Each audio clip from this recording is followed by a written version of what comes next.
ಪ್ರಕೃತಿಯಲ್ಲಿ ವಿಸ್ಮಯ, ಒಂದೇ ಬುಡ ಎರಡು ಮರ, ನನಗೆ ನೀನು ನಿನಗೆ ನಾನು. ಒಂದೇ ಜಾತಿಯ ಎರಡು ಮರಗಳು ಜತೆಯಾಗಿ ಬೆಳೆದಿರುವಂತಹ ಉದಾಹರಣೆಗಳಿವೆ. ಮರಗಳು ಕೊಂಬೆಗಳು ಒಂದಕ್ಕೊಂದು ಹತ್ತಿರವಾಗಿ ಬೆಳೆದು ಒಂದೊಂದಾಗಿ ಜೋಡಣೆಯಾಗುತ್ತವೆ. ಇದು ನೈಸರ್ಗಿಕ ಪ್ರಕ್ರಿಯೆಯಾಗಿದೆ.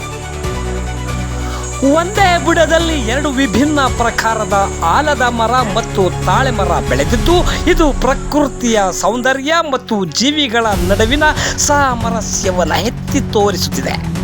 ಹೀಗೆ ತಾಳೆ ಮರಕ್ಕೆ ಅಂಟಿಕೊಂಡು ಆಲದ ಮರ ಬೆಳೆದಿರುವಂತಹ ದೃಶ್ಯವನ್ನು ಚಳ್ಳಕೆರೆ ತಾಲೂಕಿನ ಕಸ್ತೂರು ತಿಮ್ಮನಹಳ್ಳಿ ಗ್ರಾಮದ ಸರ್ಕಾರಿ ಹಿರಿಯ ಪ್ರಾಥಮಿಕ ಶಾಲೆಯಲ್ಲಿ ಕಾಣಬಹುದಾಗಿದೆ.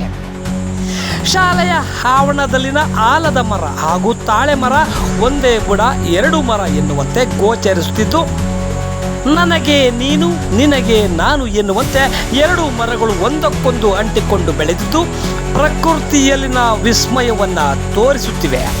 ಒಂದೇ ಗರ್ಭದಲ್ಲಿ ಜನಿಸಿದ ಅಣ್ಣ ತಮ್ಮಂದಿರರೇ ದಾಯಾದಿಗಳಾಗುವಂತಹ ಕಾಲದಲ್ಲಿ ತಾಳೆ ಮರಕ್ಕೆ ಆಲದ ಮರ ಆಸರೆ, ಆಲದ ಮರಕ್ಕೆ ತಾಳೆ ಮರ ಆಸರೆ ಎನ್ನುವಂತೆ ಇದು ಗೋಚರಿಸುತ್ತಿದೆ. ಪ್ರಿಯ ವೀಕ್ಷಕರೇ, ಈ ವಿಸ್ಮಯವೊಮ್ಮೆ ನೀವು ಕಣ್ತುಂಬ ನೋಡಿಕೊಳ್ಳಿ.